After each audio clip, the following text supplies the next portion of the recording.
Vivimos, hermanos, en una época en donde se debe reconocer con alarmas encendidas que Satanás ha corrompido el cristianismo verdadero, que el enemigo de nuestras almas ha logrado minar el cristianismo, degenerándolo tanto a extremos farisaicos, es decir, externos, como también, por otro lado, lo ha degenerado a compadrazgos amistosos de mínimos para poder llamarse o autodenominarse cristianos.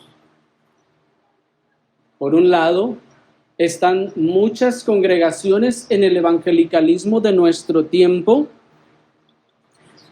que solo se preocupan por el aspecto externo de los supuestos cristianos y que se dedican solo a ponerles faldas hasta las suelas a las mujeres, ponerles cubiertas en la cabeza y enseñándoles a parecer cristianos en lo exterior, diciéndoles que ya que ahora ya se han bautizado y ya que ahora han aceptado a Cristo, les dicen en su corazón, entonces ahora muestra que eres cristiano.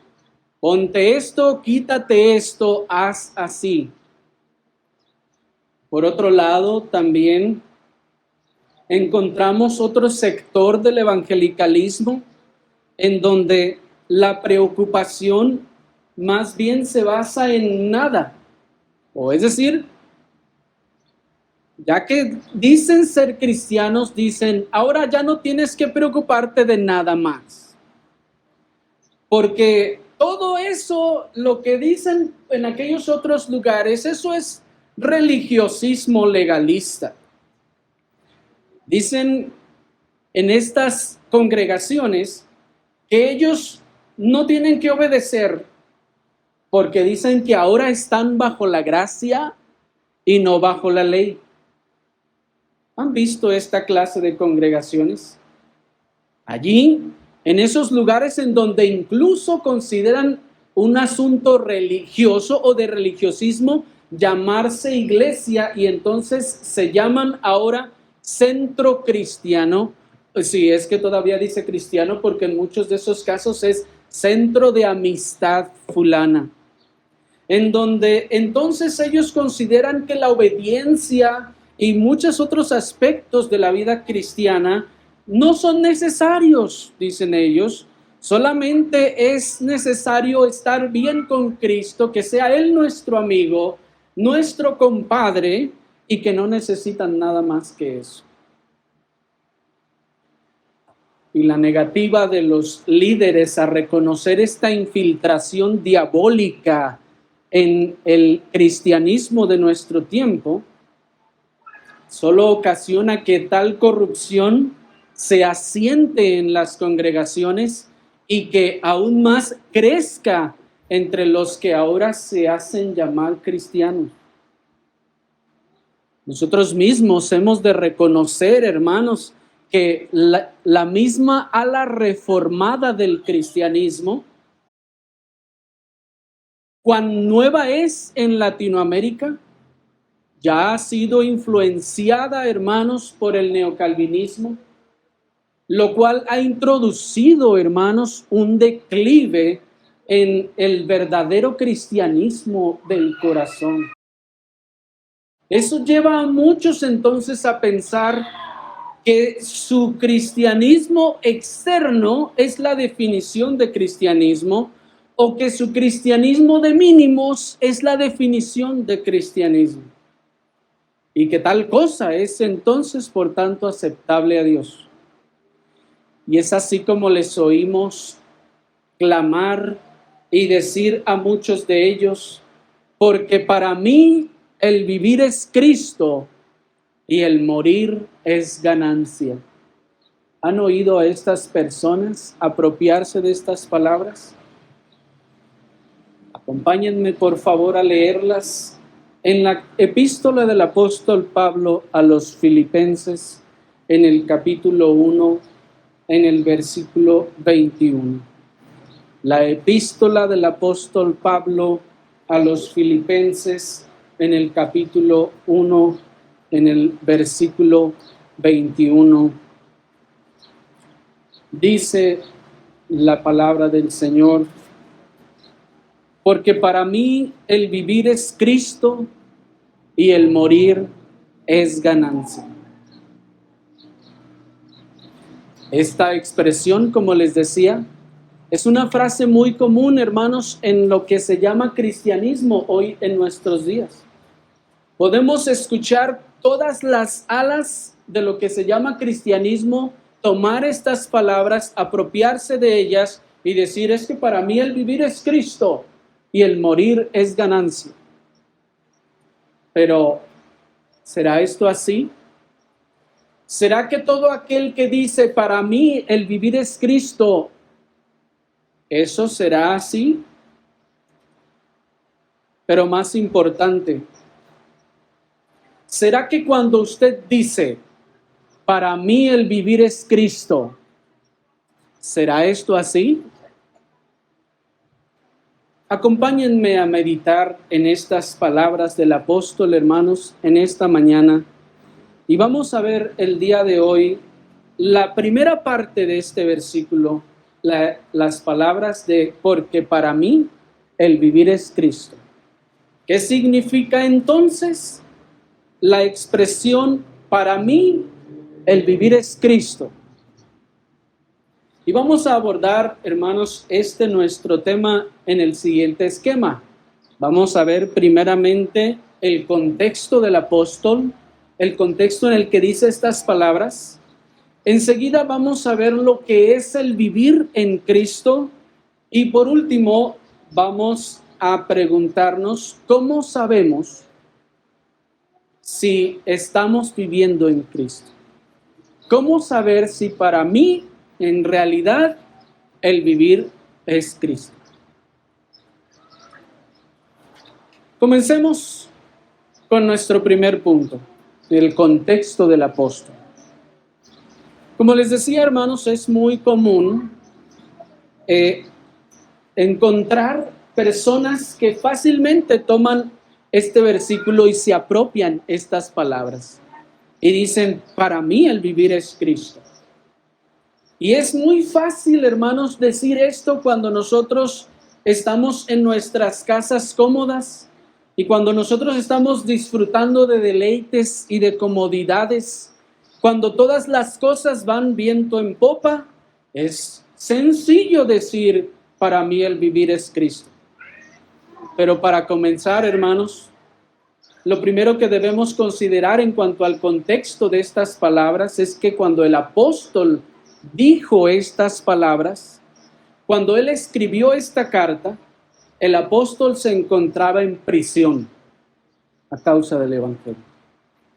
Cuando el apóstol dijo: para mí el vivir es Cristo, él estaba en la cárcel. No estaba en su casa y ni siquiera estaba en la iglesia. Él estaba literalmente en la cárcel. De manera que estas palabras de para mí el vivir es Cristo no son una declaración victoriosa de ya soy cristiano y Él me librará de todo mal y de toda aflicción o de todo peligro. Pues muchas personas, cuando toman estas palabras, para mí el vivir es Cristo, muchos de ellos lo toman en ese sentido, como que eso significa que para mí el vivir es Cristo, es decir, yo ya soy cristiano y como ya soy cristiano, entonces el Señor me librará de todo mal, de toda aflicción o del peligro. Se tiende a pensar que este vivir en Cristo es un vivir gozoso. Y se tiende a pensar y decir, yo ya estoy en Cristo, entonces estoy en victoria en Él.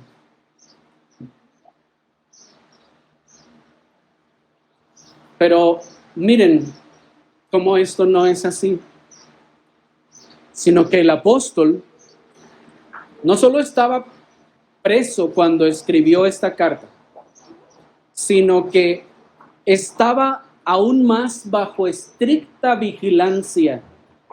como podemos encontrar demostrado en el versículo 13.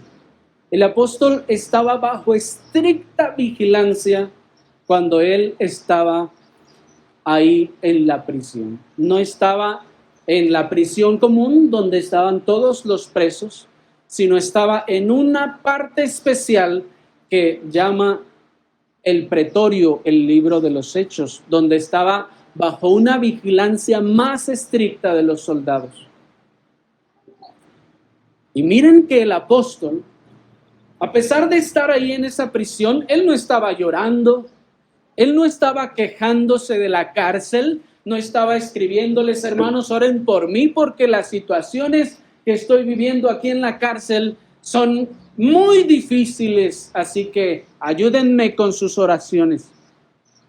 Noten que el apóstol no está tampoco declarando, ni está atando al espíritu de cárcel, ni está cancelando ninguna cosa cuando está sumido en una mazmorra, sino que él está completamente convencido de que tanto su libertad como su encarcelamiento redundan para la gloria y el beneficio del reino de Dios. Miren, hermanos, qué visión es la que el cristiano debe tener.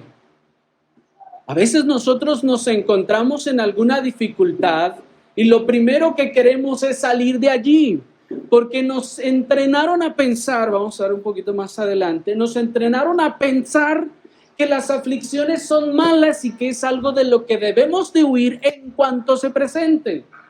Y por eso nos dijeron que había que reprenderlas, que había que cancelarlas, que había que rechazarlas y que no sé qué tanto. Miren al apóstol aquí, encarcelado ya por al menos 2 años y medio en esta cárcel en Roma. Y él dice, yo aquí en la cárcel, porque esas son las palabras de la expresión, estoy viviendo en Cristo y para Cristo.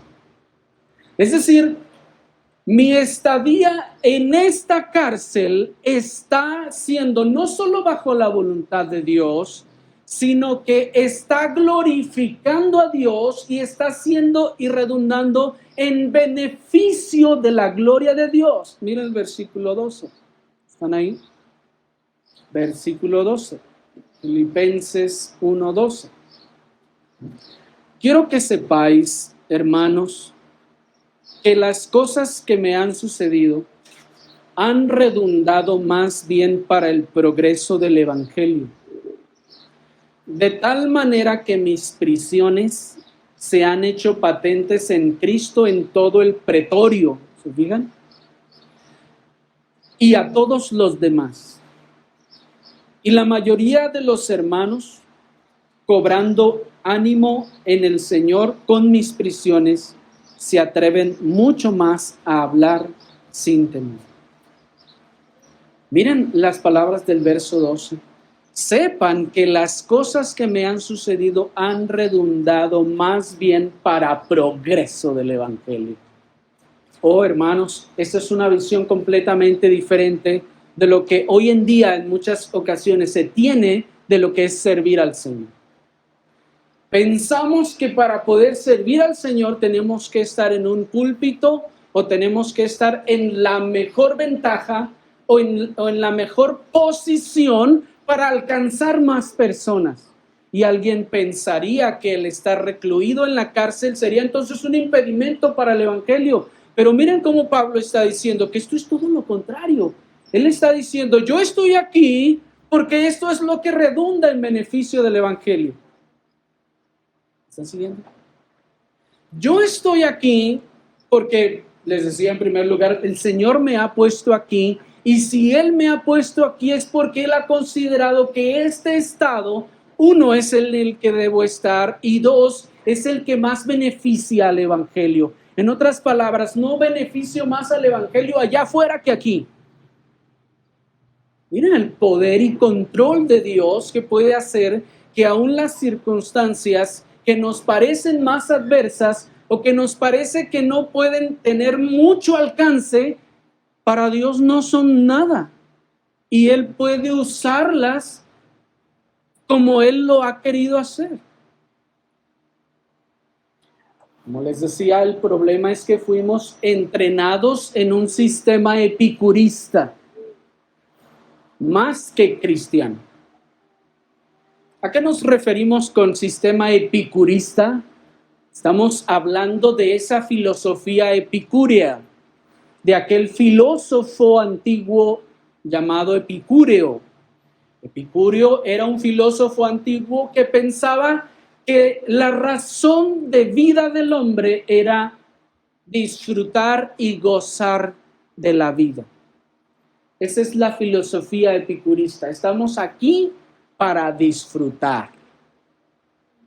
Esa es la filosofía del epicurismo. Estamos aquí, tenemos todas estas cosas, hay que disfrutarlas. El epicurista entonces vive para el disfrute y el deleite. Esto es el epicurismo. De manera que cuando al epicurista le viene una contraveniencia, una aflicción, una tribulación, como es contrario al sistema filosófico en el que él piensa que siempre debe de vivir en comodidad, que siempre debe de vivir en alegría, en gozo, que siempre tiene que estar en victoria, entonces dice, no, esto no debe ser de Dios porque esto me está causando tristeza o me está causando aflicción o dolor. Pero eso solo es el resultado de un pensamiento, una perspectiva de ver no solo la vida, sino la vida cristiana muy epicurista, muy centrada en que yo vengo a gozar en esta tierra. Pero eso no es así, hermanos. Pero en los lugares de donde el Señor nos sacó, nos entrenaron a eso. En cuanto venga la aflicción, repréndala. En cuanto venga la tribulación, záfese.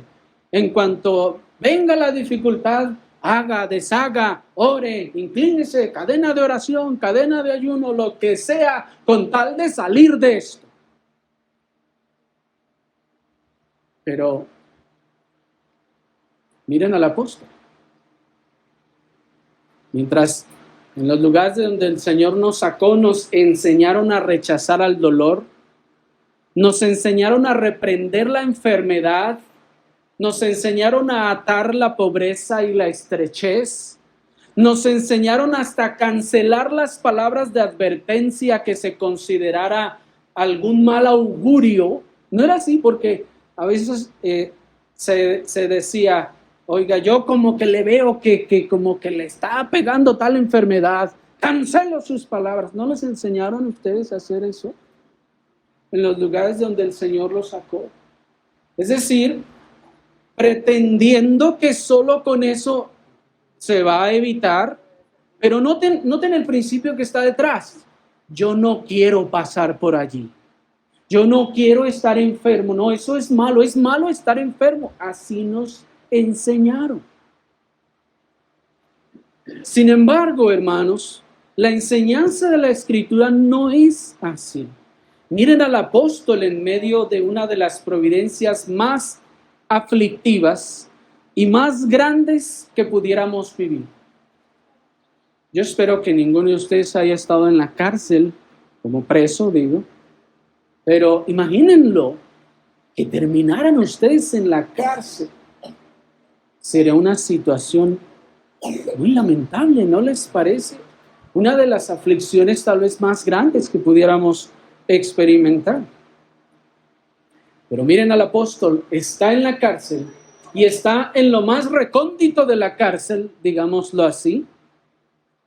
E incluso al parecer el apóstol ha recibido noticias o amenazas de que va a ser ejecutado. Pero eso lo vamos a ver en el siguiente mensaje cuando veamos la segunda parte. Pero pregunta, ¿está el apóstol entonces reprendiendo el espíritu de cárcel? ¿Está el apóstol maldiciendo a sus captores? Miren, pues, el contexto del apóstol al expresar estas palabras. Para mí, que estoy en la cárcel y que estoy en esta aflicción, el vivir es Cristo.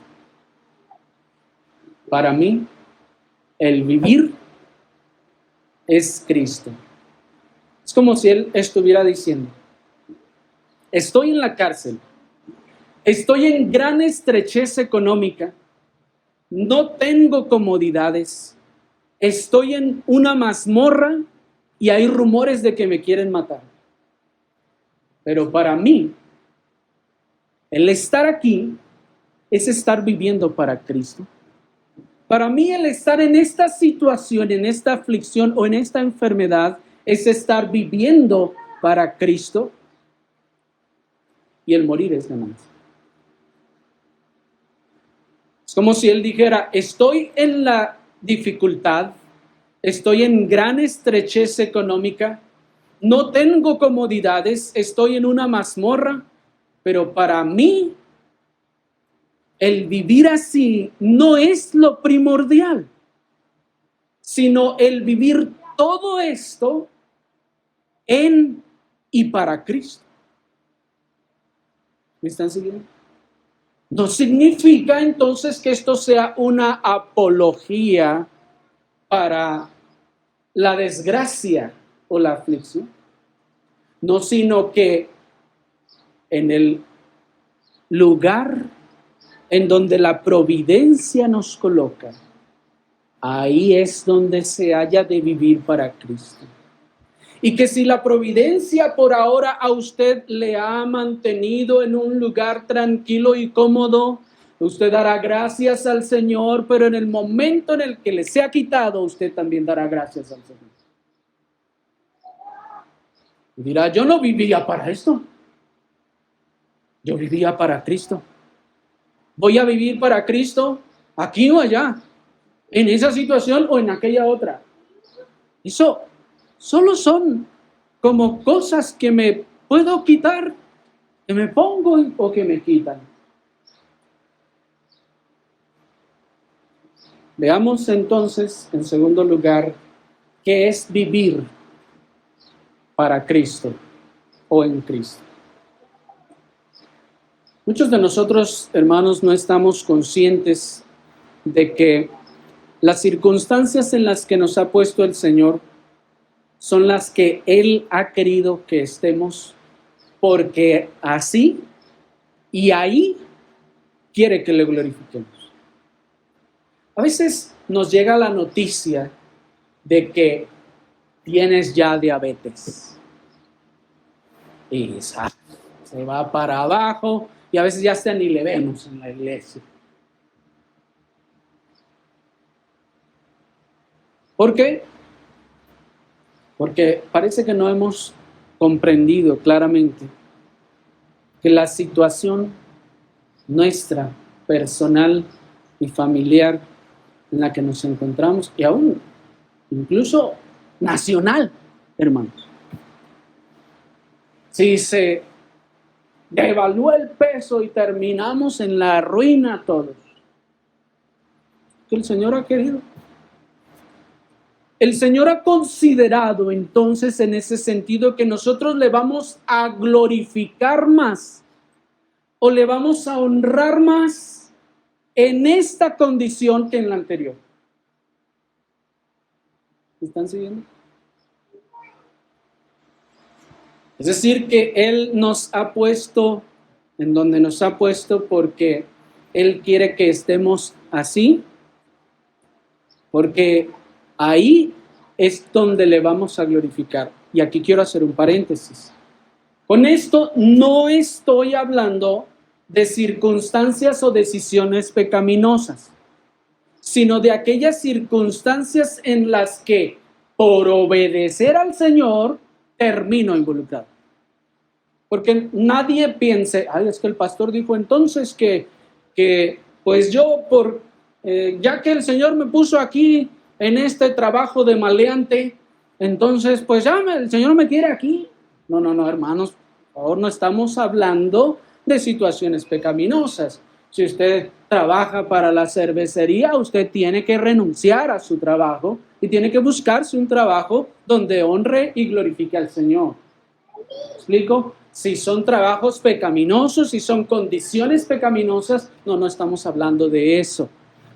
Alguien puede decir, no, es que yo tengo grandes problemas aquí con mi matrimonio, pero pues seguro aquí es que así es como el Señor quiere que yo viva. No, hermanos, usted tiene que obedecer la palabra de Dios, tanto usted como su esposo. ¿Sí me explico? No estamos hablando de situaciones pecaminosas, estamos hablando de condiciones o estados o circunstancias en las que por obedecer la palabra de Dios terminamos involucrados.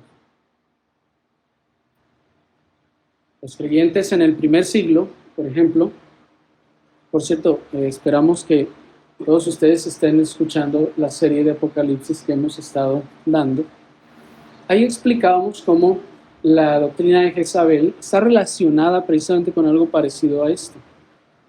En el primer siglo, el comer a lo sacrificado a los ídolos consistía en que en aquel tiempo, para poder ejercer ustedes un oficio, tenían que hacerse a un gremio, agremiarse al gremio de los herreros, de los carpinteros, de cada uno de los oficios, de los escultores, de los albañiles, lo que fuera. Y cada gremio tenía como que su santo patrono de las deidades paganas. Entonces, parte de la práctica y costumbre era que cada que le llegaba la festividad al santo patrono del gremio, todos los agremiados estaban obligados por ley a ir a la festividad del santo patrono. Y sucedía que en esta festividad no solo se ofrecían sacrificios al ídolo, no solo se ofrecían inciensos al ídolo, sino que parte de la adoración a muchos de esos ídolos eran fiestas en donde terminaban en fornicación todos unos con otros, hermanos. Y tenían que participar. Entonces Jezabel les decía, no, pero es que si tú no vas, te van a correr, porque de hecho esa era la práctica. Si ustedes no se presentaban a la fiesta del santo patrono, quedaban desagremiados, y al quedar desagremiados ustedes no podían ejercer su oficio nunca jamás otra vez por ley. Es como que le quitan su cédula profesional y ya no puede ejercer para nada. Le quitan su título o lo que usted quiera. Hoy en día, de hecho, hasta sin título se puede hacer muchas cosas, pero en aquel tiempo no. En aquel tiempo se perseguía por ley al que no estuviera agremiado y estuviera ejerciendo un oficio. De manera entonces que los creyentes, para no participar de esas fornicaciones y de esas fiestas idolátricas, los creyentes decían, no voy, pues te vamos a correr y ya no vas a poder volver a ejercer este oficio. Y Jezabel les decía, no, ve, porque con algo tienes que mantener a tu familia. Por eso dice el Señor, sé que tienes a esa mujer Jezabel que enseña a mis siervos a fornicar y a comer cosas sacrificadas a los ídolos. Era en ese contexto en que se está diciendo. De manera entonces que los creyentes en ese caso, lo que ellos habían de hacer era, no voy, pues te vamos a quitar la cédula. Pues no puedo desobedecer a Dios, ir al pecado, nada más con tal de mantener un beneficio carnal, terrenal y mundano en esta tierra. Entonces los creyentes caían a pobreza. Por eso, a una de esas iglesias el Señor dice, yo conozco tu profunda pobreza.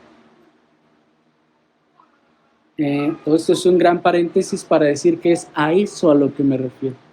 Son esas situaciones y circunstancias aflictivas y difíciles en las que por obedecer la palabra del Señor nos encontramos, o algunas otras providenciales que no tienen que ver a veces con la obediencia, como les decía, la enfermedad y cosas así. Pero a veces no solo no somos consistentes, hermanos, con la soberanía de Dios sobre nuestras vidas, sino que tampoco lo somos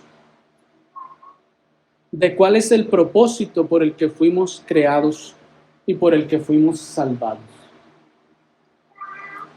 Pregunta el Catecismo Menor: ¿cuál es el fin principal del hombre? Y responde: el fin principal del hombre es glorificar a Dios y gozar de Él para siempre.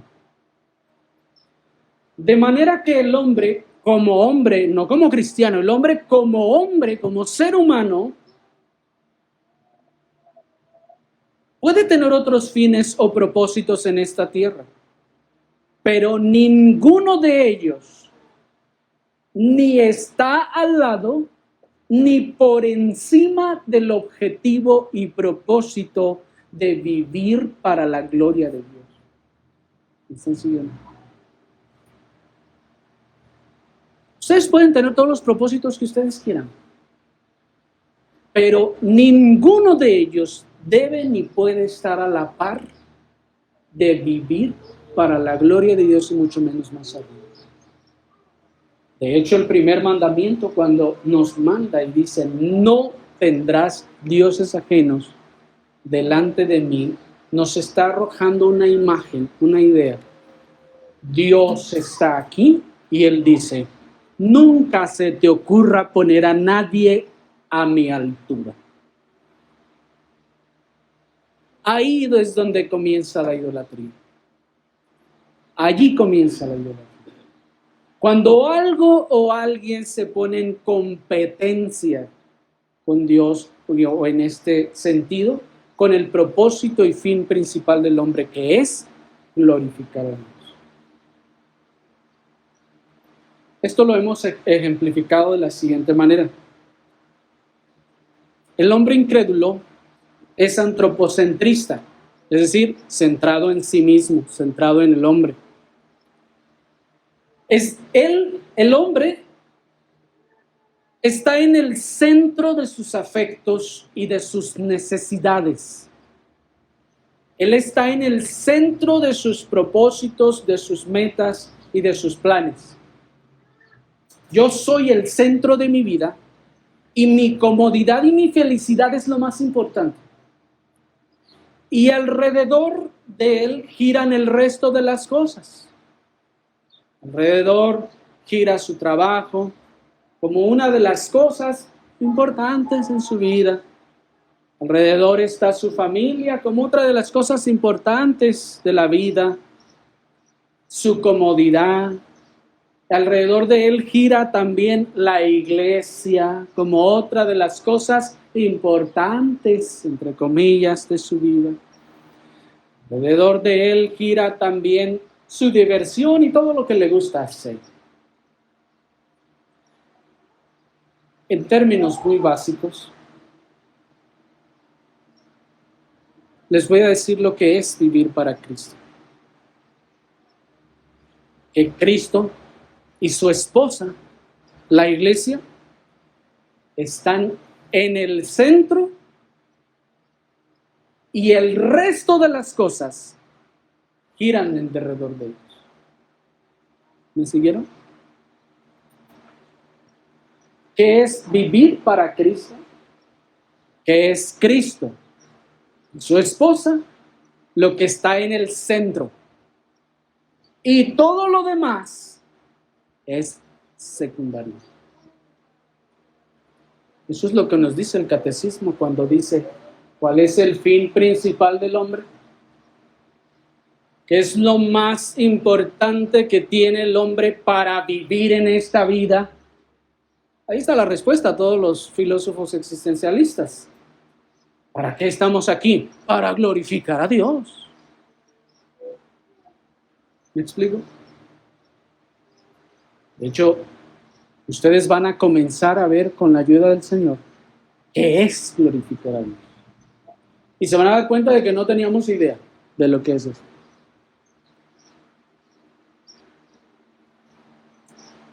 Cristo y su esposa, la iglesia, están en el centro, pues.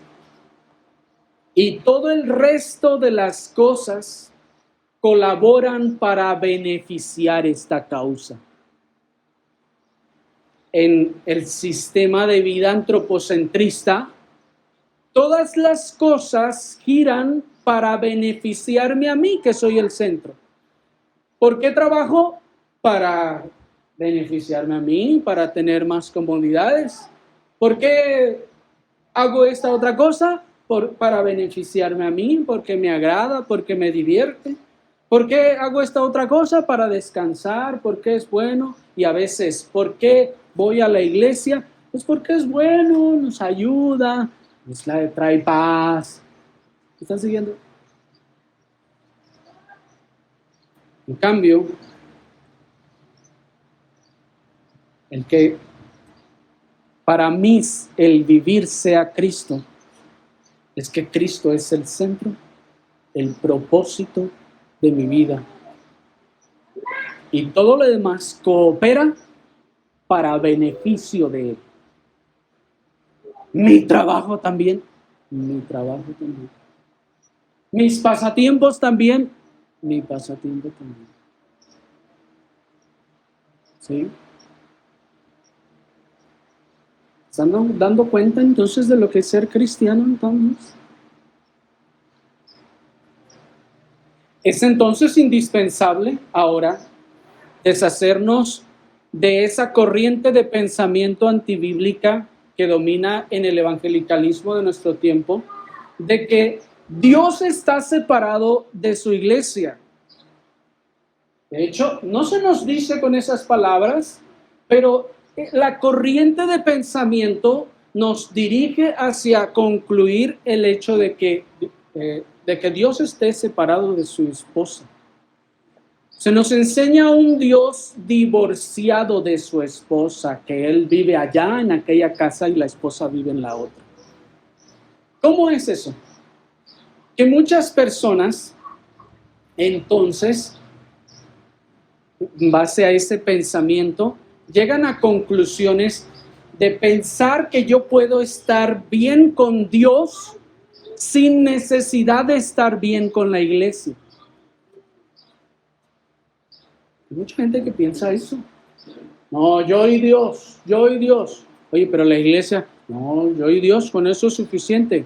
¿Se fijan? Esa es una forma de pensar en donde se piensa que Dios vive en aquella casa y la iglesia vive en aquella otra, yo con que quede bien con el que me da las cosas. ¿Están siguiendo?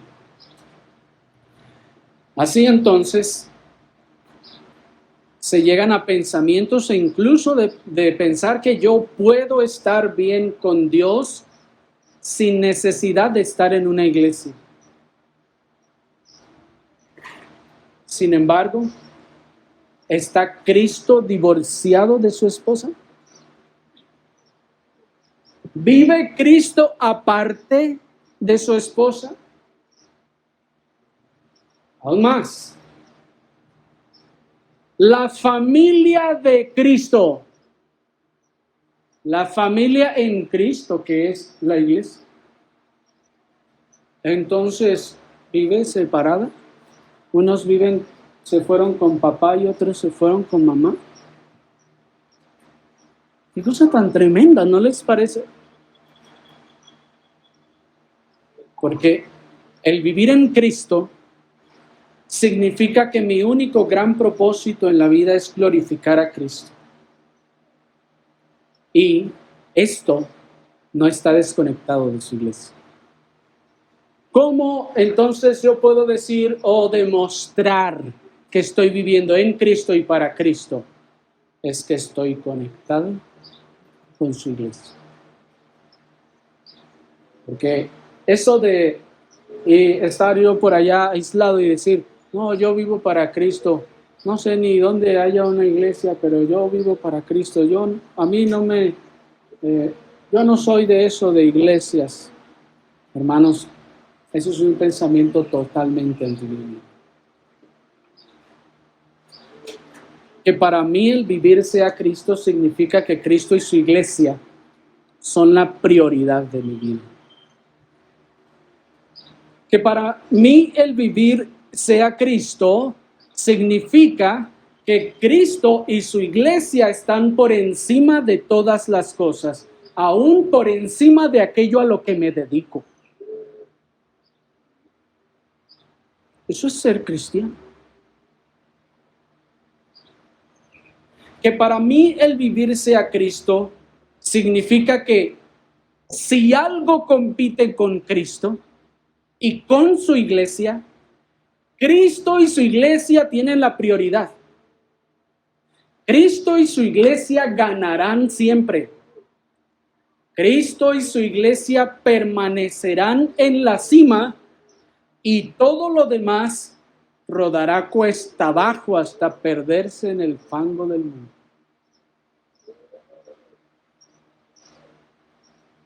Miren al apóstol Pablo ahí mismo en el capítulo 3, versículos 7 y 8.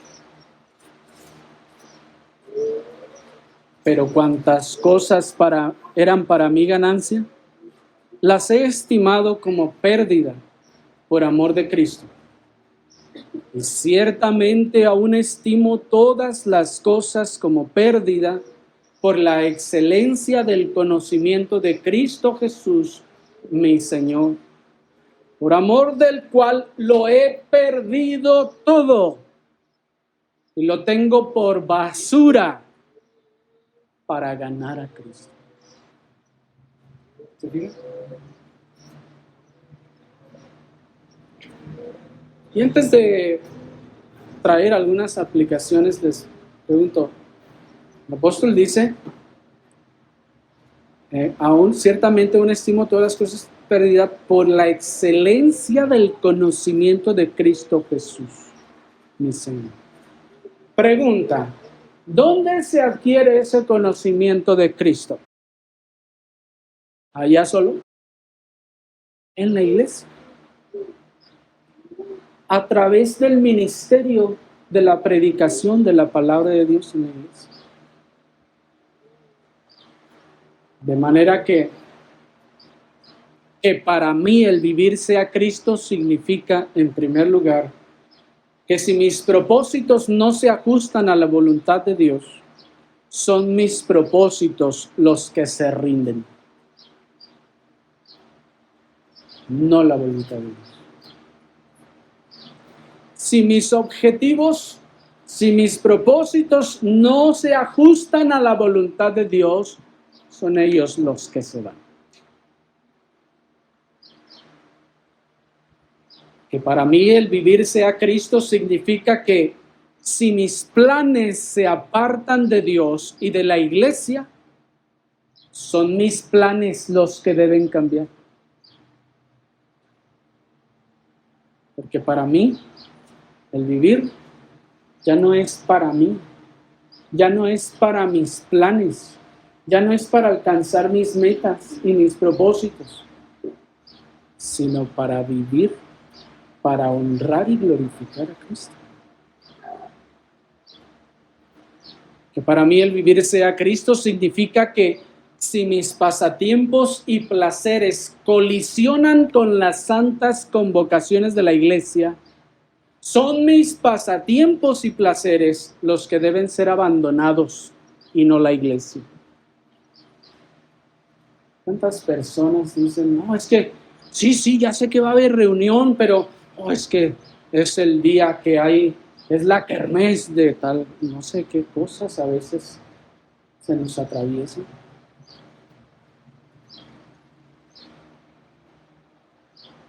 ¿Para quién? ¿Para dónde estamos viviendo? Que para mí el vivir sea Cristo significa que si mis comodidades y deleites me involucran en actos pecaminosos o deshonestos o cuestionables, ellos son los que deben ser sacrificados antes que Cristo y sus mandamientos. Si mis comodidades y deleites implican o involucran actos pecaminosos deshonestos o cuestionables. Ellos son mis comodidades y mis deleites los que deben ser sacrificados antes que Cristo y sus mandamientos. Pero es que si no hago esta tranza, si no me presto a eso, no nos va a alcanzar para las vacaciones en Hawái. ¿Quién está primero? ¿La obediencia a los mandamientos de Dios o nuestras comodidades?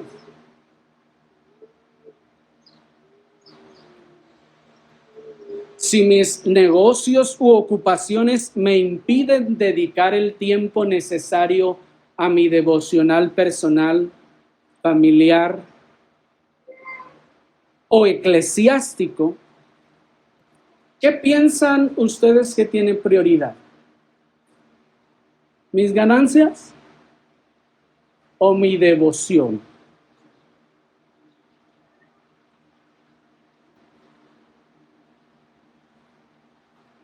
Espero que esté quedando claro este punto.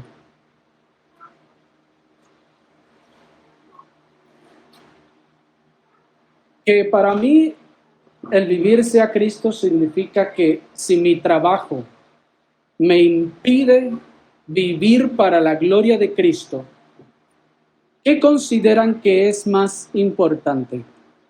¿Mi trabajo terrenal o la gloria de Cristo? ¿Se fijan por qué les dije al principio que lo que hoy se llama cristianismo es algo muy extraño?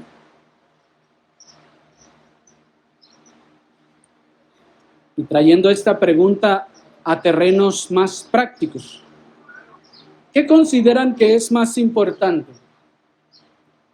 ¿Mi trabajo terrenal o el reino de Cristo, la iglesia?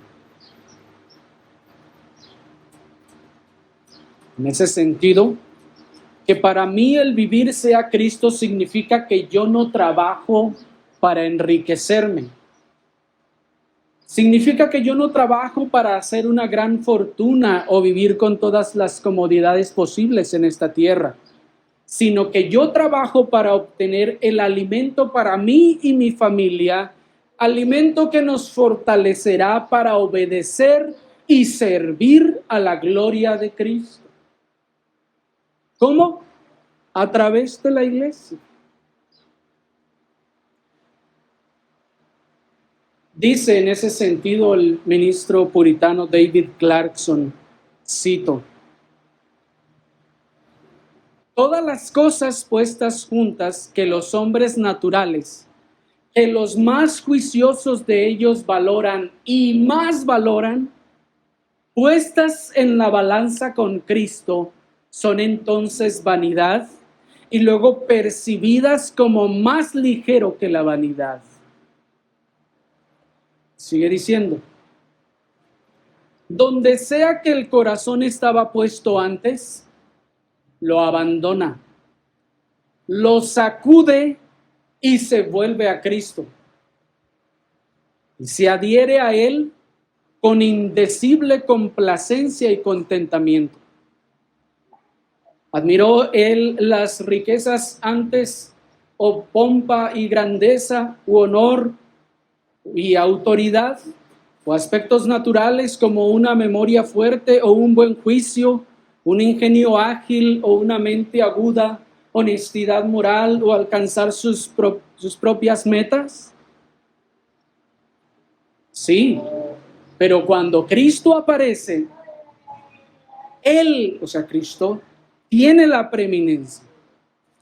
Él dice ahora a las mejores de estas cosas de esta vida, siguiendo el juicio nuevo de su corazón, dice a estas cosas: amigo, siéntate más abajo. Uno más digno que tú debe estar en este lugar. El que es más alto que los cielos debe tener el más alto lugar en mi estima. la habitación principal en mi corazón. Si te sientas a los pies de Cristo y le ministras, entonces bienvenido. Pero el trono es para Cristo Jesús, mi Señor. Cierra así. Qué interesantes son las palabras. Hay muchísimo que explicar, hermanos, de lo que este puritano está diciendo. Pero tan solo las últimas palabras en esa expresión que él dice: si te sientas a los pies de Cristo y le ministras, bienvenido. Y eso es lo que debemos decir a todas nuestras actividades y todo lo que hay en esta tierra. Trabajo mío. Si te sientas y te postras a los pies de Cristo y le sirves o le ministras, bienvenido. Pero si quieres competir con Él, el trono solo es para Él. Entonces, aplíquenlo ustedes a lo que quieran. Pasatiempo, tal cosa. Si vienes y sirves a Cristo y le ministras y trabajas para el beneficio y el bien espiritual en Cristo, bienvenido. Pero si no, no puedes ocupar su trono. Miren pues entonces lo que es que Cristo tenga la preeminencia en nuestras vidas. Miren lo que significa decir: para mí el vivir es Cristo.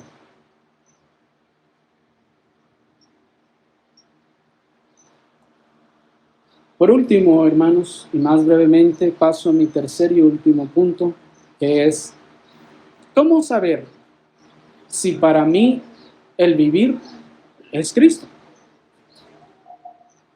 Bueno, primeramente, en base a un análisis concienzudo de nuestra vida en todos los aspectos que acabamos de ver, vamos a irnos dando cuenta si de verdad para nosotros el vivir es Cristo. Pero, por si no les quedó claro, pregunto: ¿viven ustedes de esa manera? ¿Viven ustedes de esa manera y con esas prioridades? Tú podrás tratar de defenderte y decir: es que ese era el apóstol Pablo, él era el ungido de Jehová. Yo soy un cristiano débil. Como alguien dijo una vez, yo soy un cristiano que tiene sus luchas. Y con eso quería decir sus pecados y que tenía sabe cuántos meses sin pararse en la iglesia.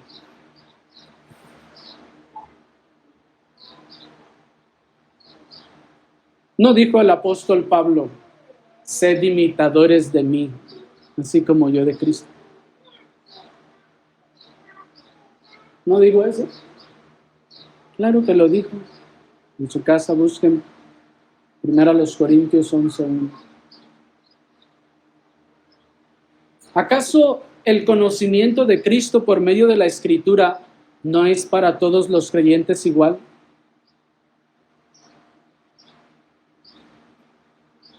Claro que lo es, hermanos. Pero ¿no será más bien que usted tiene una visión semicatólica de los personajes bíblicos? Es decir, que considera que eran iluminados, grandes personajes encumbrados a alturas que yo jamás podría aspirar. No, hermanos, esa no es una visión bíblica de los personajes que están en la Escritura. Las vidas de ellos, dice el apóstol Pablo, se deben imitar. Pero, ¿no será más bien entonces que el hecho de que todo esto nos suene muy radical está manifestando que tenemos nosotros una conducta tibia y fría en la verdadera religión?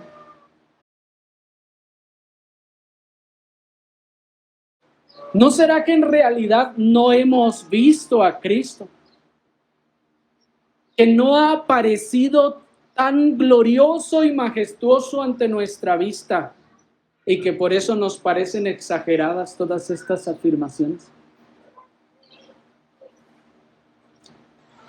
Se dice que alguien que está enamorado es capaz de hacer las más grandes, lo que sea. ¿Por qué lo hace? Porque en la vista del objeto de su deseo es capaz de dejar lo que sea. Pues Cristo, hermanos, vamos a ver más al rato, es el ser más glorioso, hermoso, dignísimo, precioso y apreciable del universo. No es posible verle y no estar dispuestos a lo que sea. Eso no es posible. Y si no estamos dispuestos, es porque no lo hemos visto. Es porque no lo hemos visto.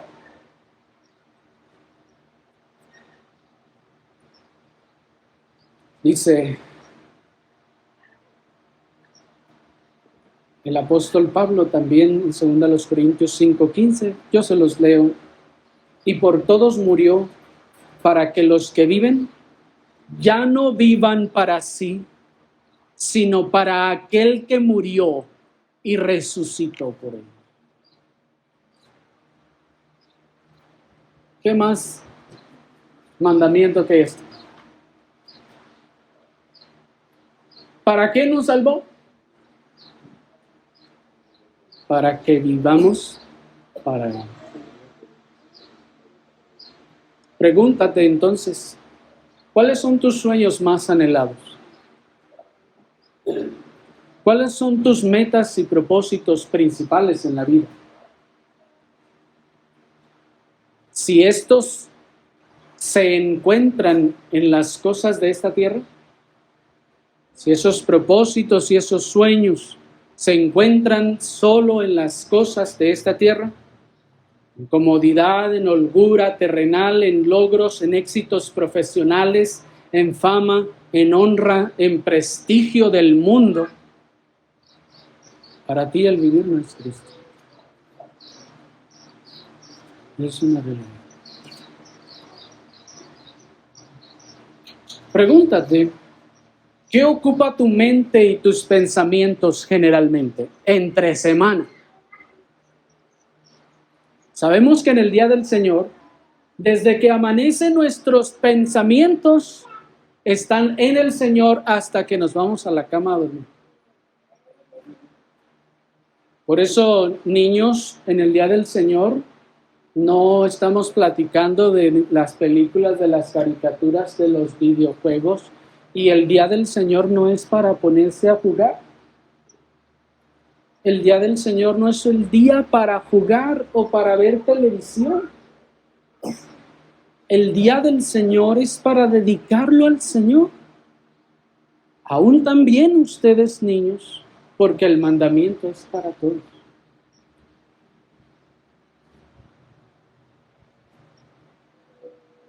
¿Qué ocupa entonces pues su mente y sus pensamientos entre semana?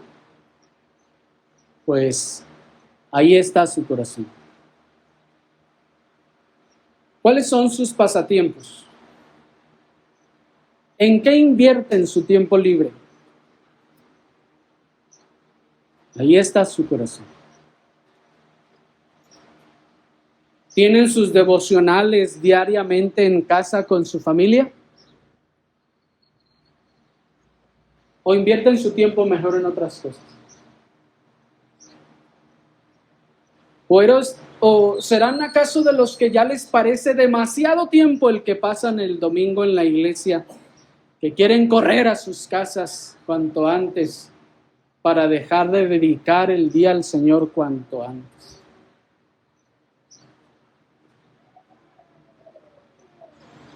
Están invirtiendo su tiempo, su dinero, su esfuerzo, su vida en algo que redunde en el beneficio del reino de Dios.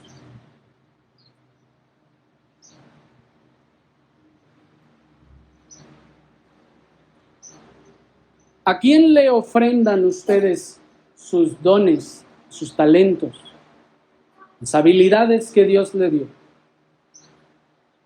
¿Al mundo? ¿Quién es el único que se beneficia de todo eso o el que más se beneficia de todas sus habilidades y sus dones?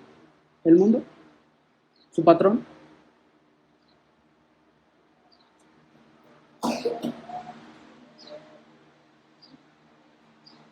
Ahora, repito, eso no significa que debemos abandonar nuestros trabajos, sino que debemos dejar de hacerlos la prioridad.